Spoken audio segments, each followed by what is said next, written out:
Muy buenos días, hermanos. Abran sus Biblias, por favor, en Apocalipsis 15, versículo 1, nos corresponde en esta mañana. Dice el texto: vi en el cielo otra señal grande y admirable, 7 ángeles que tenían las 7 plagas postreras, porque en ellas se consumaba la ira de Dios. Nosotros comenzamos en esta mañana nuestro estudio del capítulo número 15 de Apocalipsis. Vamos avanzando rápidamente y acercándonos al epílogo, no solamente del libro, sino de toda la historia de la redención. Apocalipsis 15 abre o introduce el capítulo con una introducción común que hemos tenido en el libro de Apocalipsis y básicamente con un inicio similar al capítulo número 12. Vi en el cielo una gran señal, ¿sí? Dice el capítulo 12. Y en el capítulo 12 nos encontramos con 2 grandes señales. La primera señal, una mujer vestida de sol, ¿recuerdan? Y luego una señal extraordinaria, un dragón escarlata. En tal sentido, el versículo 15 nos introduce una tercera señal. Vi en el cielo otra señal. Permítame decirlo, vi una tercera señal en el cielo, ¿sí? Llevamos 2 señales, más esta sería la tercera. Ahora es interesante lo que la Biblia nos va a describir, porque nos dice: vi en el cielo otra señal grande y admirable. 2 puntos, 7 ángeles que tenían 7 plagas postreras, porque en ellas se consumaba la ira de Dios. La palabra admirable, que es como se describe o se califica esta señal que va a ser presentada en el capítulo 15, es una palabra extraordinaria, es casi como una exclamación, ¿sí? Es una expresión superlativa que muestra algo maravilloso, extraordinario, estupendo, ¿sí? Vi una señal estupenda, extraordinaria, magnífica, maravillosa. Vi una señal grandiosa, notable. Nótense que es, o noten que es la primera vez en las 3 señales que ve Juan en el cielo que usa este adjetivo calificativo. Y es un adjetivo para engrandecer o maximizar, o es una expresión superlativa para decir que es algo extraordinariamente hermoso o grandioso o formidable o fabuloso o espléndido. La pregunta es: ¿por qué en las 2 primeras señales del capítulo 12 no se describen de tal forma como se describe en el capítulo 15? ¿Qué de diferencia tiene la señal 1 y 2 del capítulo 12 a la señal 3 del capítulo 15? En el capítulo 12 vi una gran señal, y la segunda dice vi otra señal, pero en este caso dice vi una señal grande y admirable. ¿Por qué esta señal es distinta? Recuerden que cuando describimos en el capítulo 12 la señal número 1, que era la mujer escarlata, la mujer vestida del sol, dijimos que esa señal vestida, esa mujer vestida del sol con la estrella y parada en la luna, representa a los creyentes o representa a la iglesia, y es una gran señal, es la iglesia redimida o los creyentes redimidos. Y cuando describimos la segunda señal, que es un dragón escarlata, ¿sí?, que fue arrojado o echado del cielo, dijimos que representa todos los sistemas de maldad encabezados o liderados por Satanás. Es decir, las 2 señales del capítulo 12 son la iglesia cristiana o la iglesia redimida o el pueblo de Dios, y Satanás con todas sus estructuras de maldad. Yo les pregunto, ¿esas 2 señales pueden ser admirables? ¿Hay algo que admirarle a esas 2 señales? ¿Hay algo de estupendo, de grandioso, de fabuloso en Satanás? Es una gran señal, pero es una señal de mal, de perversión. Es una señal que requiere o exige o demanda justicia. ¿Y hay algo de admirable en la iglesia redimida? Los redimidos lo son por gracia, no lo son por mérito. Es decir, no tienen nada que admirarle a la iglesia como organismo vivo, porque el único que debe ser admirado es al que redimió la iglesia o el que compró la iglesia. Esta señal del capítulo 15 nos dice: vi en el cielo otra señal grande y admirable. Al usar esa expresión admirable, que es una expresión notoria, novedosa, grandiosa, lo que nos dice es que estamos ante una señal distinta a las 2 anteriores, que muestran toda la complejidad de la historia de la redención y que muestran también la distinción de dos pueblos, unos para vida y otros para condenación, o unos para juicio y otros para vida eterna, pero que aquí estamos ante una señal superior a esas dos, que se ve o sale o surge en el cielo, pero que esta señal realmente es admirable, es decir, es fabulosa o estupenda o grandiosa. Yo les pregunto, ¿cuál puede ser la única señal extraordinaria o estupenda o admirable que aparece en el cielo? ¿Cuál puede ser? Si no es la iglesia, capítulo 12, si no es el dragón que es arrojado del cielo, ¿cuál puede ser? Admirable o magnífico o estupendo son adjetivos calificativos para algo muy grande o muy notorio. Es decir, describen o califican un ser o un hecho supremamente grande, nunca visto, que no puede pasar desapercibido, que no puede desconocerse. Éxodo capítulo 15, versículo 11 dice: ¿Quién como tú, oh Jehová, entre los dioses? ¿Quién como tú, magnífico en santidad, terrible en maravillas, maravillosas hazañas, hacedor de prodigios? Éxodo 15 nos va a dar pistas quién es esa señal o a qué se refiere esa señal admirable. Y lo hace mediante preguntas retóricas. ¿Quién como tú, magnífico, grandioso? ¿Quién como tú, extraordinario, hacedor de milagros? ¿Y a quién se refiere? No es a Moisés, ni a Faraón. A Jehová, nuestro Dios, al Señor de todos los tiempos, Señor de señores. Y Salmo 77, 14 dice: tú eres el Dios que hace maravillas, hiciste notorio en los pueblos tu poder. Es decir, admirable indica también maravilloso, poderoso, algo notorio. Isaías 26, 15 dice: aumentaste el pueblo, oh Jehová, aumentaste el pueblo, te hiciste glorioso, ensanchaste todos los confines de la tierra.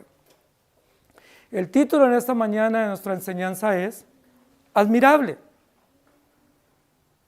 Admirable. Y yo quiero que ustedes revisen conmigo, porque admirable realmente en la Biblia es un adjetivo que califica no un hecho, sino un ser o una persona. No es un adjetivo para un acontecimiento histórico, o para un evento, o para una metáfora que describe un pueblo o una realidad común. Admirable es un adjetivo para calificar un ser, y lo vamos a descubrir y lo vamos a encontrar en la Escritura. Si nosotros estuviéramos esperando un hijo y le pusiéramos o le buscáramos un nombre, pues no le pusiéramos por nombre admirable, porque todavía no sabemos qué es lo que él va a hacer. Si dijéramos que él fue admirable, lo diríamos al final de los días, por el histórico de los hechos que él realizó. Pero no le pusiéramos a un niño antes de nacer como nombre, o lo esperaríamos con un nombre admirable. Porque aunque sabemos que nuestros hijos van a tener logros, pues no nos atreveríamos a ponerle a un hijo ese nombre, porque todavía estamos a la expectativa de saber si nace bien, si logra sus planes y si realmente puede hacer hazañas o prodigios. Pero yo quiero que ustedes conmigo miren que hay un texto en Isaías capítulo 9, versículo 6. Y ese texto dice: porque un niño nos es nacido, hijo nos es dado, y el principado sobre su hombro, y se llamará su nombre Admirable, Consejero, Dios fuerte, Padre eterno, Príncipe de paz. Hay dos oportunidades solamente en el Antiguo Testamento donde se usa literalmente el término admirable o el adjetivo admirable. Solo hay dos oportunidades en el Antiguo Testamento, y yo quiero que ustedes y yo lo revisemos, porque esos dos textos son supremamente importantes en la Biblia. El primer lugar en la Biblia donde aparece el término o ese adjetivo admirable en el Antiguo Testamento es en el libro de Jueces. Y es en un periodo de caos para la nación de Israel.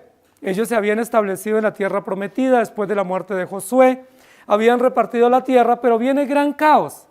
La nación estaba totalmente dividida y Dios levantó jueces.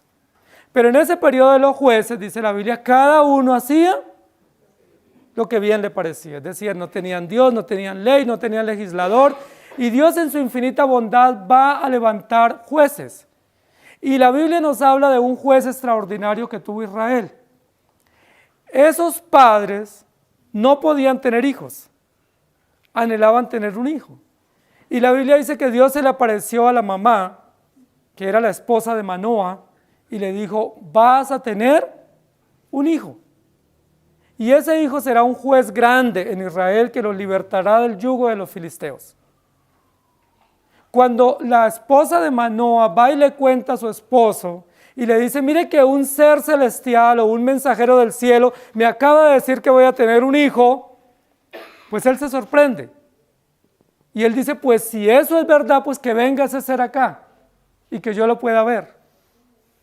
Y cuando le aparece ese ser, él le pregunta, ¿cómo es su nombre para que lo honremos? Dinos tu nombre para poder darte culto o rendirte adoración.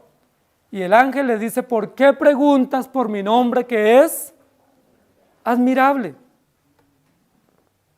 ¿Por qué preguntas por mi nombre? Entonces Manoa le dice, bueno, entonces quédate y te hacemos un cabrito, un asadito, una picadita bien rica. Y él mientras preparaba el cabrito para esa picada, el ángel se desapareció. Lo que yo quiero que pensemos es que la primera vez en la Biblia que aparece ese adjetivo es en el anuncio del nacimiento de Sansón. Y aparece este ser o este mensajero o este ángel diciendo, no preguntes por mi nombre, porque mi nombre es admirable. Es decir, mi nombre es maravilloso, estupendo, espléndido, grandioso. ¿A quién se refiere? ¿Quién fue el que anunció el nacimiento de Sansón? ¿Qué mensajero del cielo, cuyo nombre es admirable, fue el que se entrevistó para anunciar este hecho tan portentoso en la historia del pueblo de Israel? Jueces capítulo 13, versículo 15 al 22. Entonces Manoa dijo al ángel de Jehová, te ruego que nos permitas detenerte y te prepararemos un cabrito. Y el ángel de Jehová respondió a Manoa, aunque me detengas, no comeré de tu pan. Mas si quisieres hacer holocausto, ofrécelo a Jehová. Y no sabía Manoa que aquel fuese ángel de Jehová. Entonces dijo Manoa al ángel de Jehová, ¿cuál es tu nombre para que cuando se cumpla tu palabra te honremos? Y el ángel de Jehová respondió, ¿por qué preguntas por mi nombre que es admirable? Y Manoa tomó un cabrito y una ofrenda y los ofrendó sobre una peña a Jehová. Y el ángel hizo milagro ante los ojos de Manoa y de su mujer. Porque aconteció que cuando la llama subía del altar hacia el cielo, el ángel de Jehová subió en la llama del altar entre los ojos de Manoa y de su mujer, los cuales se postraron en tierra. Y el ángel de Jehová no volvió a aparecer a Manoa ni a su mujer. Entonces conoció Manoa que era el ángel de Jehová. Y dijo Manoa a su mujer, ciertamente moriremos porque a Dios hemos visto.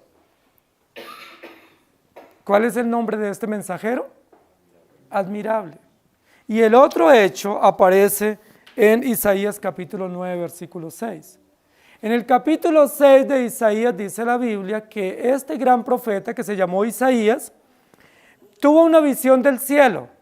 Y en esa visión en el templo que él tuvo, dice que él dijo, soy un hombre muerto, similar a como dijo Manoa, porque han visto mis ojos a Dios o al mensajero de Dios. Y luego en Isaías capítulo 9, versículo 6, Dios le dio el privilegio a Isaías de ser el pregonero que anuncia o advierte o anticipa la venida del Mesías, 700 años antes. Y él fue el que acertó con este nombre, diciendo, porque un niño nos es nacido, hijo nos es dado, y será su nombre admirable. ¡Feliz Navidad! Un niño nos es nacido. ¿A quién se refirió Isaías cuando dijo, ese niño que va a nacer se llamará admirable? ¿Quién es ese niño?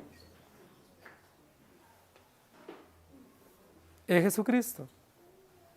Jesucristo lleva por título o lleva por nombre admirable. Es decir, maravilloso, estupendo, grandioso, extraordinario, formidable, milagroso. Todos los adjetivos que puedan unirse a esta expresión que tienen que ver con el título de Jesucristo. En tal sentido, admirable aparece en el Antiguo Testamento 2 veces. Y en las 2 veces que aparece, tanto en Jueces como en Isaías, hace referencia al nacimiento de un bebé. Primero Sansón y segundo Jesús. En las 2 oportunidades dice que el nombre del ser celestial, en el caso de Sansón, que anuncia el nacimiento, y en el caso de Isaías, que es el Mesías, lleva por nombre admirable. La pregunta que tenemos que comenzar a hacernos ahora es, ¿a qué se refiere el capítulo 15, versículo 1 de Apocalipsis, cuando dice, vi en el cielo una señal admirable? ¿Quedan dudas?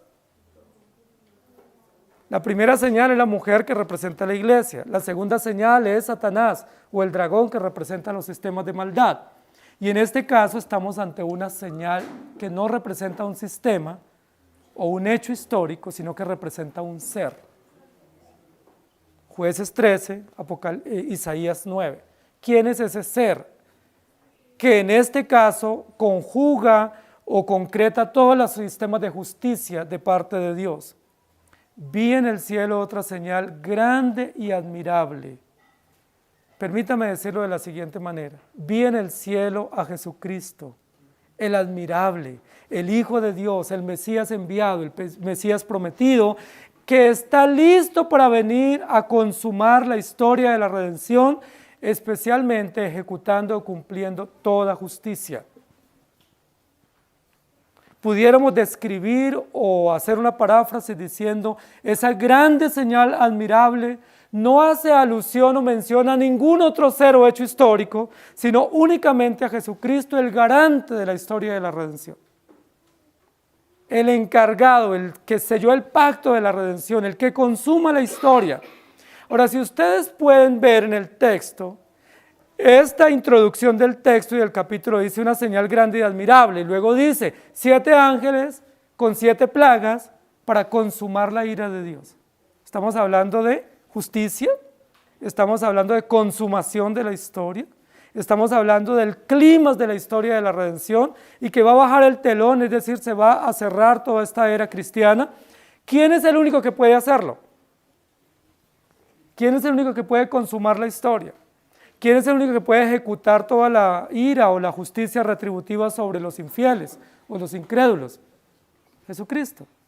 Entonces, esta otra gran señal es una señal superior a las otras, porque esta señal lo que nos muestra es el gobierno absoluto de Cristo en la historia de la redención. Vi en el cielo otra señal grande y admirable. Lo primero que nos va a recordar el texto es que esta señal está directamente asociada con el Mesías prometido. Y recuerden el capítulo anterior en la parte final. Vi en una nube sentado ¿a quién? A uno semejante al Hijo del Hombre. Versículos anteriores del capítulo 14. El Hijo del Hombre listo con su hoz para venir a recoger la cosecha. Y una vez se recoge la cosecha, ¿qué es lo que se hace?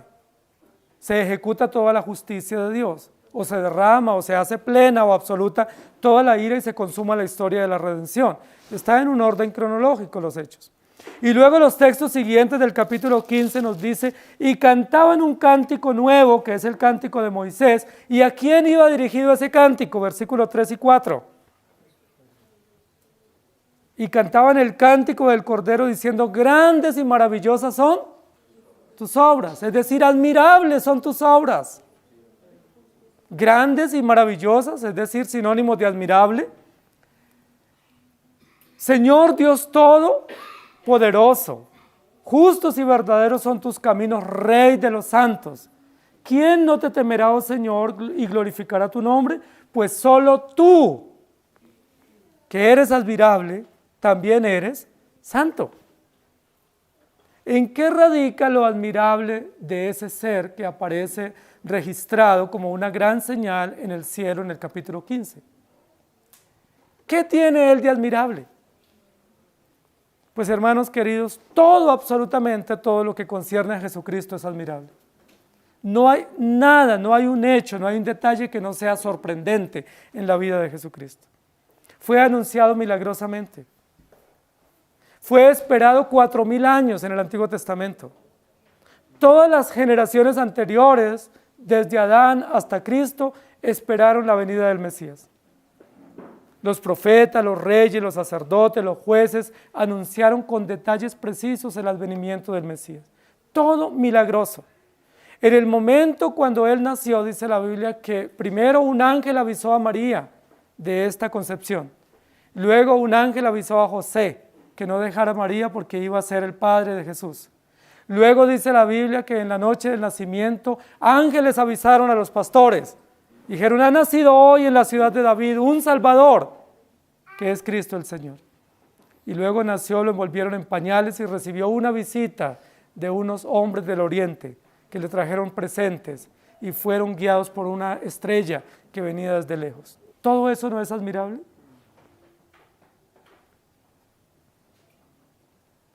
Admirable los detalles que recibió, admirable las menciones que se hicieron de él, admirable los hechos, los prodigios, los milagros, todo admirable. Por eso esta señal es admirable, es decir, describe a Jesucristo, el Mesías esperado del Antiguo Testamento. Lo que no es admirable es que hoy en día muchos sigan dudando si él ya vino o no. Lo que no es admirable, sino que es un hecho de incredulidad, es que todavía muchos digan, yo creo que él no ha venido, y lo sigan esperando, porque la Biblia dice, él ya vino. La historia, la política, aún la sociedad civil, aún los militares civiles confirmaron que él había venido. Todas las profecías del Antiguo Testamento se cumplieron. ¿No es eso admirable? Claro que sí. Lo primero que nos describe aquí el texto es que Jesucristo como Mesías fue admirable. Y no solamente admirable, sino admirado. ¿Por qué Jesucristo despertó tanta contradicción entre los conciudadanos en esa época en la que vivió? ¿Por qué lo aborrecieron tan fácil? ¿Por qué lo persiguieron? ¿Por qué lo llevaron a la cruz? ¿Por qué despertó tanta molestia entre los sistemas políticos y judiciales y religiosos de turno?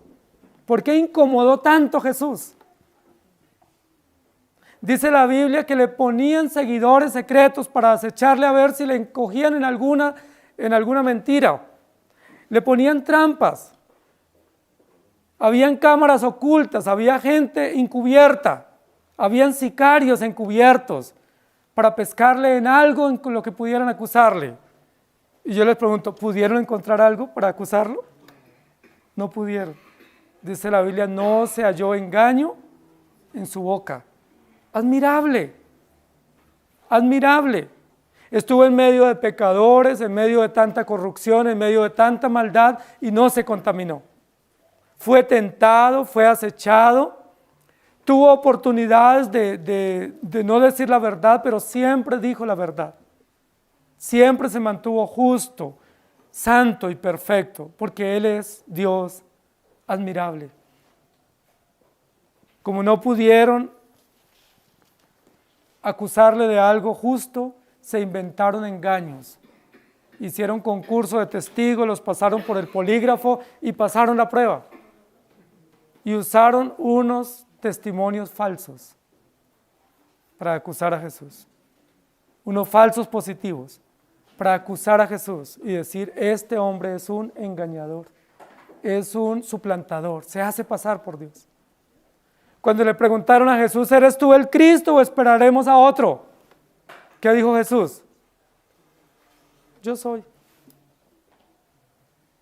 Los ciegos ven, los cojos caminan, los muertos resucitan. Yo soy. Admirable realmente. Lo que la Biblia nos va a decir aquí es que esta gran señal, que es una señal definitiva o final o última en el libro de Apocalipsis, es la señal del Hijo del Hombre. Y lo dice el libro de Mateo, el Evangelio de Mateo. Lo último que esperamos de todas las señales celestes es la aparición del Hijo del Hombre.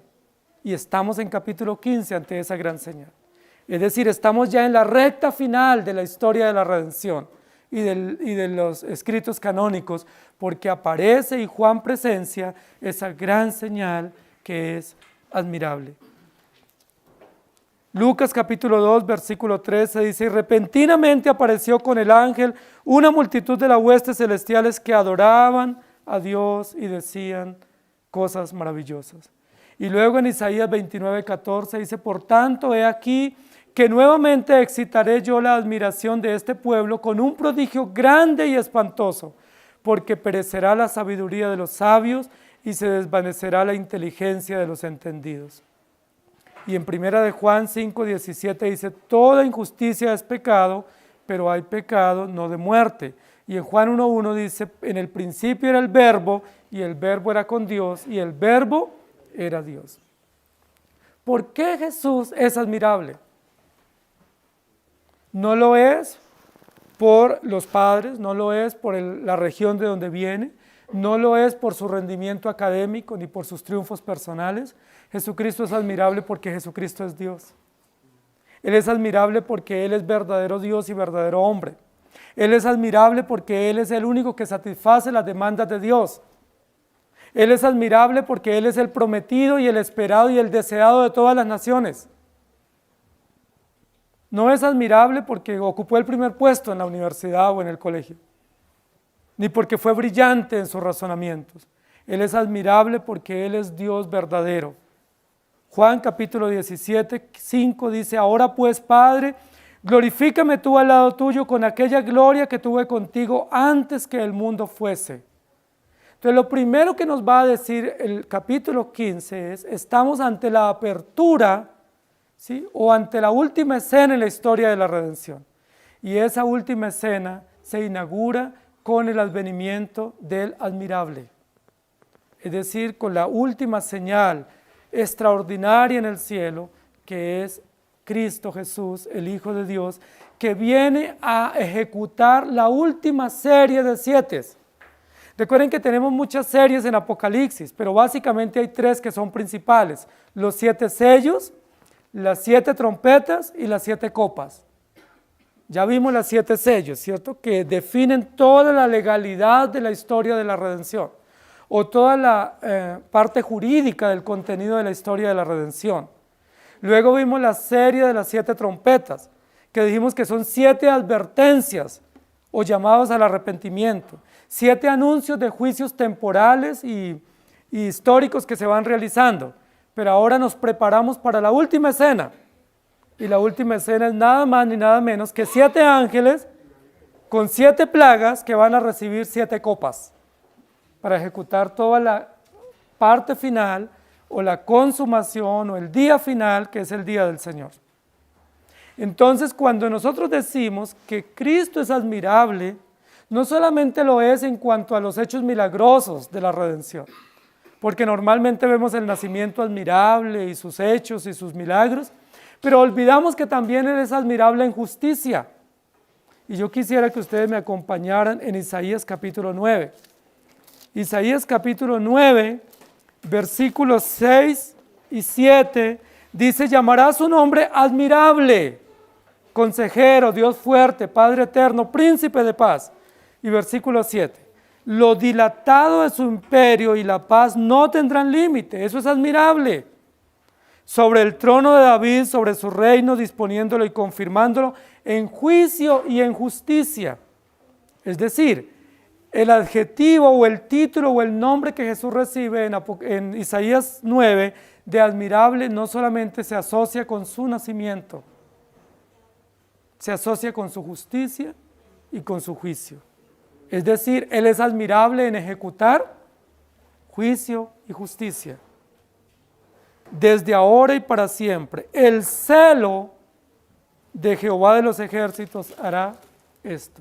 Es decir, Él no solo es admirable en venir de una virgen y nacer de una manera maravillosa, Él también es admirable porque Él es juez de toda la tierra, porque Él es Rey absoluto y perfecto, y porque su celo, su santidad lo definen.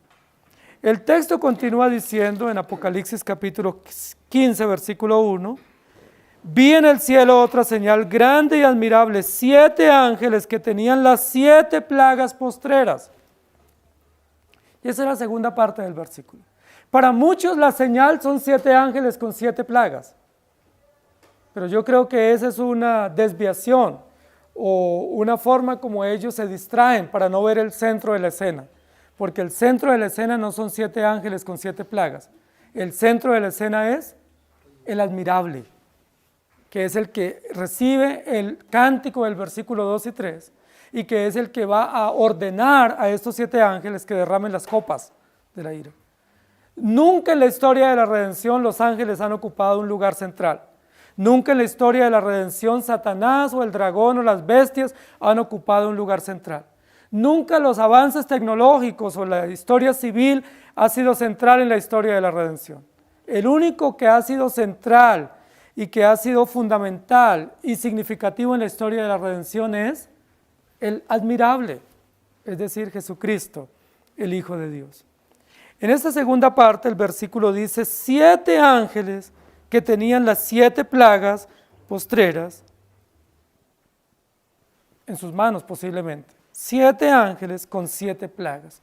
Y aquí nos comenzamos a tener que pensar un poco y analizar qué significan estos 7 ángeles con 7 plagas.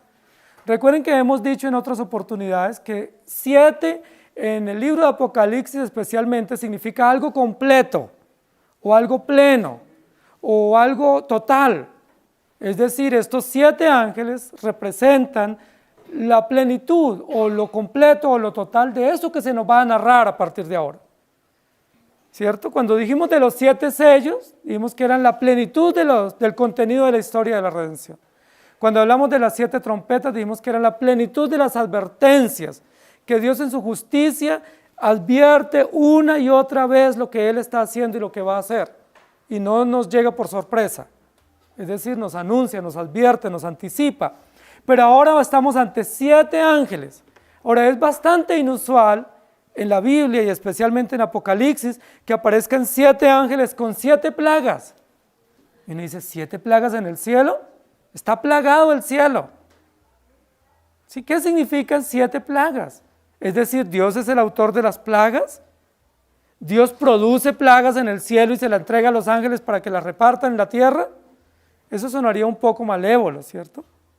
Sonaría un poco extraño que en el cielo hayan ángeles con plagas para aplicarlas en la tierra. ¿Sí? Pero tenemos que comprender aquí lo que significa. Primero 7 ángeles, es decir, mensajeros o enviados, 7 para mostrarnos lo pleno, lo completo o lo formidable de este hecho y de lo que viene, y luego con 7 plagas, es decir, la plenitud de las plagas, o lo completo, o lo robusto, o lo amplio de las plagas. Ahora es interesante porque acaba de decir algo en esta parte de las plagas, y son plagas postreras, que sería ahí el adjetivo, ¿sí? Para poder comprender qué plagas son las plagas postreras o las plagas últimas. Es decir, son las últimas plagas que se van a derramar sobre la tierra. Si se van a derramar las últimas es porque ya se han derramado otras plagas, o se han ejecutado, o se han presenciado en la historia otras plagas que han sido anteriores a las postreras. Inmediatamente tenemos que recordar un hecho que yo sé que ya vino a sus mentes, y es Éxodo a partir del capítulo 4 y 5 hasta el capítulo 10, que son las 10 plagas que Dios derrama sobre Egipto. Ese es el primer hecho que viene a nuestra mente cuando hablamos de plagas. Pero recuerden que las plagas no es que Dios produzca plagas en el cielo, porque cuando uno se imagina, por ejemplo, la plaga de piojos, que no es nada agradable esa plaga, no imaginaríamos ángeles en el cielo teniendo piojos y copas llenas de piojos y luego vaciándolas sobre la tierra. Sería mucha ciencia ficción, ¿sí? Lo que nos imaginamos es que estos 7 ángeles tienen un encargo de parte de Dios, y es aplicar las consecuencias jurídicas que vienen sobre los infractores. Es decir, los ángeles no producen plagas en el cielo y las derraman en la tierra. Lo que hacen los ángeles es aplicar o ejecutar o ser garantes de las consecuencias jurídicas de los infractores. ¿Cuáles son las consecuencias para los que infringen la ley de Dios? muerte, enfermedad, castigo, destrucción. Es decir, ¿a qué se refieren las plagas? A consecuencias. Las plagas hacen referencia a las consecuencias que tienen los pecadores por su pecado. ¿Qué consecuencias tuvo Faraón y Egipto por haber maltratado al pueblo de Dios y por haber resistido la voz de Dios? ¿Qué consecuencias les vino sobre ellos? Plagas. Y las plagas fueron juicios de Dios. Juicios de Dios para avergonzar a Egipto y para humillar a los dioses que ellos tenían y les rendían culto. No fue que Dios enviara piojos desde el cielo sobre Faraón o ranas desde el cielo sobre Faraón.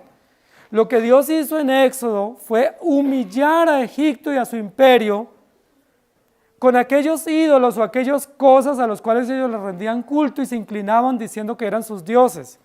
Y Dios los humilla de tal manera que les dice: sus dioses no sirven para nada. ¿Sí?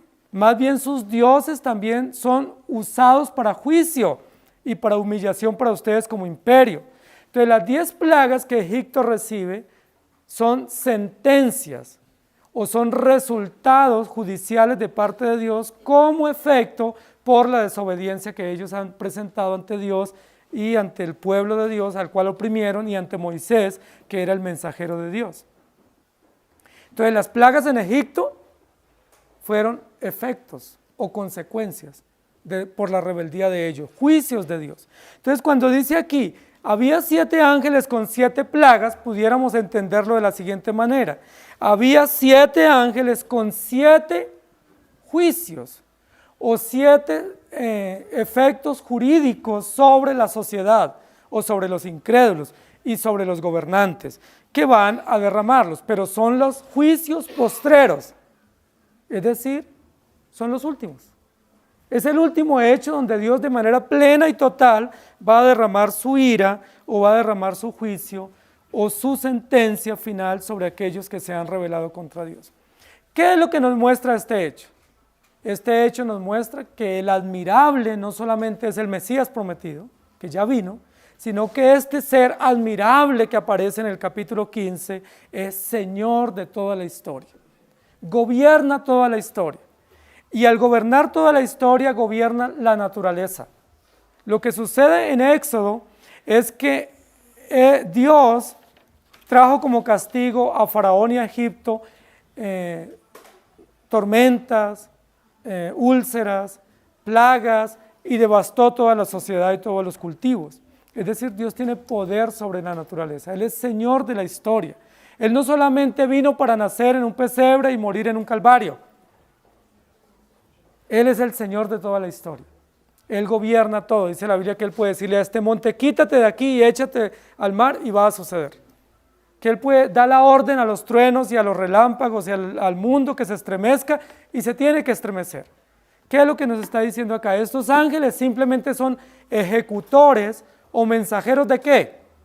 De las decisiones jurídicas de Dios y de las acciones retributivas sobre aquellos que han infringido la ley. Estos ángeles lo que nos muestra es que simplemente son instrumentos. ¿Y quién es el que gobierna y ordena? El admirable. El ser admirable ordena que los hechos acontezcan y van a acontecer. Ahora, ustedes pudieran decir: ¿por qué admirable no se atribuye a Dios? Porque admirable es un título que se atribuye a un ser, y Jesucristo se encarnó, es el Hijo del Hombre, por lo tanto Él recibe el nombre admirable porque lo ha testificado con hechos, no solamente históricos y prodigiosos en su propia vida, sino con hechos judiciales o jurídicos. Y yo quisiera que leyéramos Apocalipsis 9, 17 al 21, porque ahí aparece otro hecho también referido al Antiguo Testamento relacionado con plagas. Tiene que ver con los 2 testigos. ¿Recuerdan cuando hablamos de los 2 testigos? Que los 2 testigos, que son los 2 candeleros y los 2 olivos, también tienen poder para hacer milagros y para enviar plagas. Y uno dice: pero eso es mucha maldad, que Dios envíe plagas. No, lo que está diciendo es: tienen poder para ejecutar juicios sobre los incrédulos. Versículo 17. Así vi en visión los caballos y sus jinetes, los cuales tenían corazas de fuego, de zafiro y de azufre. Y las cabezas de los caballos eran como cabezas de leones, y de su boca salían fuego, humo y azufre. Por estas 3 plagas fue muerta la tercera parte de los hombres, por el fuego, el humo y el azufre que salían de su boca. Pues el poder de los caballos estaba en su boca y en sus colas, porque sus colas semejantes a serpientes tenían cabezas y con ellas dañaban. Y los otros hombres que no fueron muertos con estas plagas, ni aún así se arrepintieron de las obras de sus manos, ni dejaron de adorar a los demonios y a las imágenes de oro, de plata, de bronce, de piedra y de madera, las cuales no pueden ver, ni oír, ni andar. Y no se arrepintieron de sus homicidios, ni de sus hechicerías, ni de su fornicación, ni de sus hurtos. Dios les envió 3 plagas, fuego, humo y azufre. ¿Y qué dice? Y ni aún así se arrepintieron. Es decir, estas plagas eran juicios. ¿Qué propósito tenían esos juicios? Que se arrepintieran. Dios en Egipto mandó 10 juicios, que se llaman las 10 plagas, o 10 dosis de juicio. ¿Qué esperaba Dios con Faraón y con el pueblo con esas dosis de juicio? Que se arrepintieran. ¿Pero qué dice la Biblia? El corazón de Faraón se endurecía cada vez más, de tal manera que venía la segunda dosis y la tercera, y pasaron de 7, llegaron a 10. Y cuando fue la última plaga, Faraón dice: por favor, váyanse ya, anochezcan y no amanezcan, no lo soporto. Pero dice la Biblia, Dios devastó a Egipto y a Faraón y los humilló grandemente, pero ellos no se arrepintieron. Estas plagas del capítulo 9 tienen relación directa con las plagas de Éxodo, capítulos 6 y 7, y tienen relación directa con esta serie de 7 ángeles con 7 plagas, es decir, con 7 juicios, o con la plenitud del juicio final de Dios sobre los incrédulos, que se simboliza con 3 elementos: fuego, humo y azufre. ¿Y qué les trae a la mente a ustedes esos elementos? Juicio. La Biblia ahí habla del lago que arde con fuego y azufre. La Biblia dice del humo que sale del abismo. La Biblia habla del horno de fuego. La Biblia habla que esos 3 elementos, que son plagas, se llaman en Apocalipsis 9, se refieren a ese juicio de Dios sobre los incrédulos. Entonces pudiéramos entender de la siguiente manera: vi en el cielo al admirable Señor, Mesías prometido, que tiene preparados 7 ángeles que tienen los 7 juicios, o que van a ejecutar la plenitud de los juicios de Dios sobre los incrédulos. Y eso ya nos muestra algo supremamente interesante. Estamos no ante 7 plagas diminutas como piojos o ranas o langostas. Estamos ante 7 eventos de juicio que son enormes y devastadores, y de los cuales no podrán escapar ninguno de los incrédulos. Y luego continúa diciendo el texto: porque en ellas, es decir, en las plagas, o en esas expresiones de juicio, se consumaba o se consuma la ira de Dios. Y ese término es muy importante, porque habla de consumación, es decir, de la puntada final, o lo que llamaríamos en el argot del toreo, la estocada final. ¿Sí? Estamos ante la consumación, ante el hecho último, ante el hecho final de la ira de Dios. ¿Y cómo se llama ese hecho final? La consumación de la historia, es decir, el juicio de Dios, la justicia de Dios. Porque en ellas, en las plagas, se consumaba la ira de Dios. Hermanos, estamos ante un hecho muy extraordinario. Es una gran señal, pero esta gran señal no está asociada a salvación. ¿A qué está asociada esta señal admirable? A juicio. La primera parte de la señal estaba asociada a la salvación, pues la segunda parte está asociada a juicio, igual como en Isaías capítulo 9. Admirable, consejero, Dios fuerte, y luego dice: lo dilatado de su imperio no tendrá fin, porque es autor de juicio y justicia. Primero se pregona la gracia y luego se ejecuta la justicia. Primero Dios reúne a su pueblo, recoge la siega del trigo y luego coge las uvas y las machaca en el lagar de la ira de Dios. ¿Sí? Noten el orden. El orden es importante. Primero Dios pregona el evangelio y luego trae juicio a los incrédulos. Primero reúne a sus hijos y luego juzga a los impíos. Primero recoge la cosecha que va para el granero y luego recoge la que va para el lagar. Es lo que nos está diciendo aquí. Esta señal admirable está asociada con la consumación. Recuerden que hemos hecho una gráfica mental de 3 momentos en la historia de la redención: promesa, cumplimiento y consumación. La promesa, Antiguo Testamento, Génesis, ¿sí? Cumplimiento, Jesús en el Calvario, con todos los hechos redentivos, y estamos aguardando el momento final que se llama la consumación, ¿sí? O el clímax de la historia, o cuando cae el telón y se cierra toda esta historia temporal y pasamos a la historia eterna o a la inmortalidad, donde los muertos resucitan y todo lo que acontece al final. El texto dice: estas plagas son usadas o registradas en la Biblia para consumar la ira de Dios. Es importante, hermanos, que nos va a abrir una serie, y es una serie que nosotros diríamos es terrorífica, es dramática, es catastrófica, porque nos va a decir que hay 7 ángeles preparados con 7 copas listas para derramar unas plagas, pero va a decir que esas plagas son como algo que se derrama, es decir, es un líquido, ¿sí? ¿Se acuerdan las plagas de Egipto?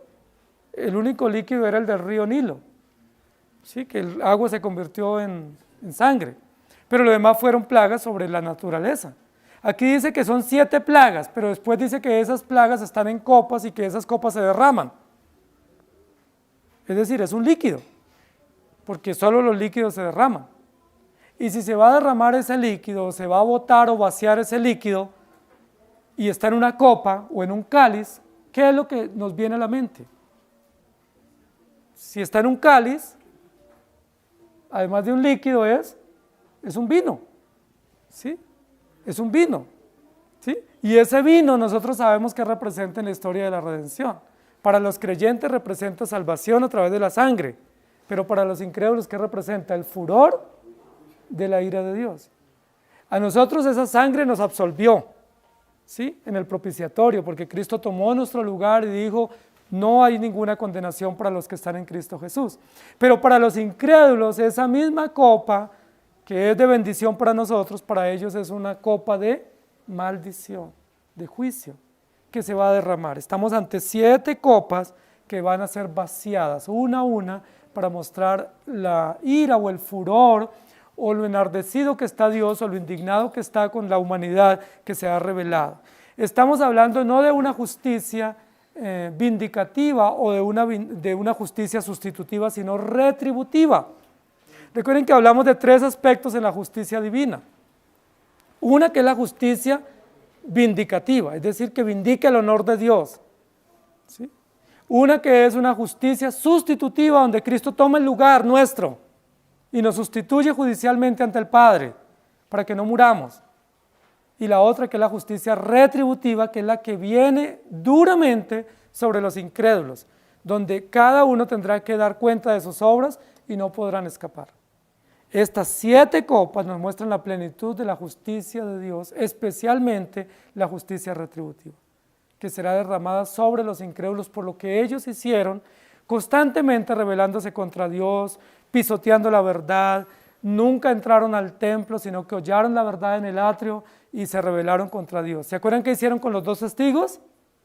Los mataron, los exhibieron, hicieron fiestas, se mandaron regalos cuando murieron los 2 testigos. Celebraron. ¿Y qué dice el Señor?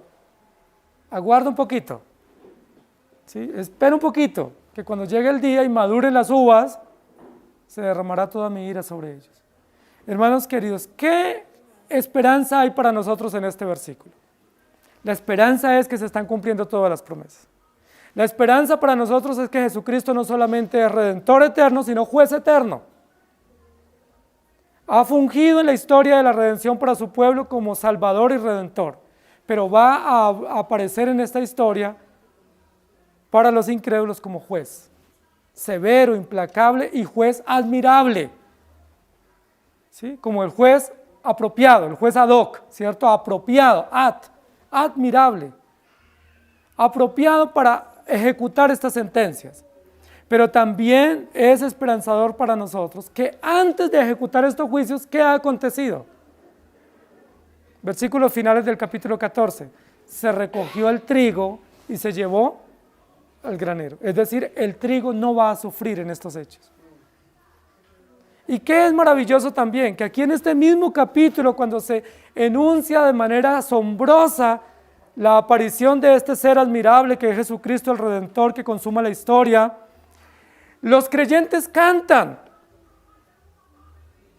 Y uno diría, ante un ser admirable con una voz aguda y con 7 copas de juicio de la ira de Dios, uno se esconde. ¿Pero qué hicieron los creyentes? No se escondieron. Versículos 2 y 3 dice que comienzan a cantar. ¿Y qué van a cantar? Grande y maravillosa son tus obras, Señor, Dios Todopoderoso. Justos y verdaderos son tus caminos. Por eso, ¿quién no te temerá? Los creyentes no se avergüenzan, no se esconden cuando aparece el admirable juez a consumar la historia. Los creyentes están en pie cantando y celebrando. Pero ¿qué va a pasar con los impíos? Se esconderán y dirán a las rocas, cúbrenos, escóndenos de la ira de aquel que viene a juzgar a los vivos y a los muertos. 2 hechos distintos. Hoy, antes de que esa historia se consuma, ¿qué hacen los creyentes? Se reúnen a adorar. ¿Qué hacen los incrédulos? Están en fiestas. Todavía están con la Virgen desde el viernes. Están celebrando. Están felices según ellos. ¿Y ellos qué hacen cuando nos ven a nosotros venir para el templo? Se burlan. Se burlan. Porque les parece una locura que no corramos en ese desenfreno. Pero en el día final nosotros cantaremos y ellos ¿qué harán? Se esconderán. Como ratas huirán, dice la Biblia. Como escorpiones huirán buscando escondederos. ¿Sí? Buscando dónde ocultarse de la ira de aquel admirable Dios. Por eso, queridos hermanos, capítulo 15 es esperanzador para nosotros. Primero, Dios fue juez justo y cumple las promesas. Y segundo, estamos ya reservados o preservados para no morir, porque nosotros ya estamos a salvo. Juan 19:30, cuando Jesús hubo tomado el vinagre, dijo, consumado es. Y habiendo inclinado su cabeza, entregó el Espíritu. Eso también es admirable. Que Jesucristo consumó toda la historia y Él dijo, consumado es. El mismo que murió expresando ese término o esa palabra en la cruz, consumado es el mismo que está aquí en esta escena con 7 copas en manos de 7 ángeles para consumar lo que ya consumó en la cruz. Es decir, lo que Él cumplió en la cruz tendrá un feliz término aplicado ya no a su cuerpo, ya no a derramar su sangre, sino a derramar su ira sobre los actores incrédulos e impíos en la historia. Hermanos queridos, eso es hermoso para nosotros. No se asusten con la ira de Dios. Los que tienen que asustarse son los incrédulos. Pero los creyentes podemos cantar, temed a Dios y darle gloria, porque Él es justo. Si usted no tiene a Cristo en su corazón, tema y tiemble, porque para usted es toda esta ira y este juicio que se va a derramar. Pero si usted tiene al Señor en su corazón, por su gracia, usted debe tocar trompeta, porque no le alcanzará, porque el Señor ya lo absolvió previamente, por gracia, no por mérito. Nos absolvió no por ninguna obra que nosotros hubiésemos hecho, sino por la obra perfecta de Jesucristo. Cuando nosotros decimos feliz Navidad o ha nacido hoy en la ciudad de David, tenemos que recordar que aquel que nació en Belén es admirable. Pero no solo es admirable Salvador de su pueblo, sino es admirable juez de los incrédulos. Como Redentor nació en una cuna de manera sencilla y como juez dice que vendrá en caballo blanco para ejecutar toda sentencia. Admirable todo eso, que el Señor nos ayude. Amado Señor, te damos gracias porque nos permites en esta mañana recordar tu palabra y no solamente comprender estos textos de Apocalipsis que son bien amplios y bien generosos para poder entender la historia de la redención. Gracias por permitirnos comprender que tú eres admirable. No hay otro admirable. No hay otro a quien admirar.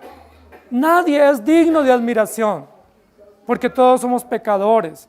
Ninguno de nosotros somos dignos de ser admirados o ser seguidos o ser tenidos en cuenta, porque somos seres falibles, finitos, pero tú eres admirable, Señor. Te admiramos.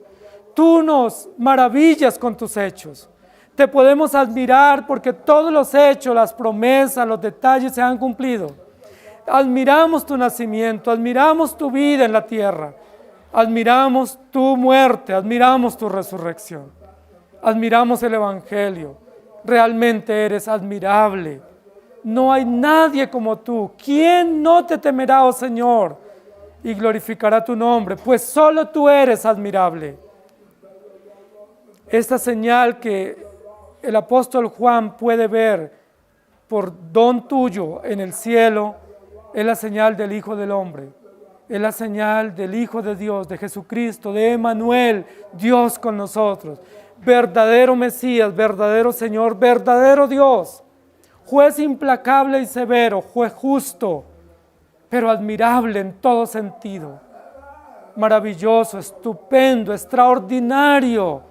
Exclamamos cuando vemos sus obras, emitimos menciones de júbilo cuando reconocemos quién eres tú, y no solo lo que has hecho, sino lo que haces y lo que eres en nuestra vida.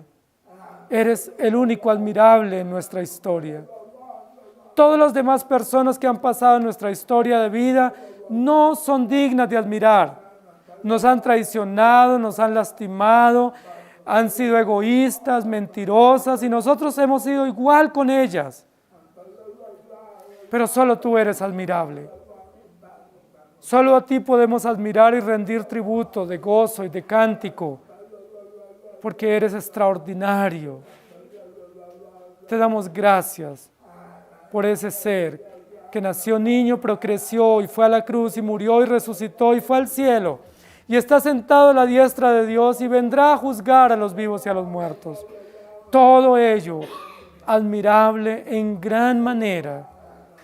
Tenemos un evangelio admirable, un redentor admirable, no endeble. No es un defensor o un abogado endeble, pusilánime, inconstante, sino un juez, Dios, Señor y Redentor admirable, fuerte y firme, fiel y verdadero. ¿Cómo no seguirte, Señor? ¿Cómo no reconocerte?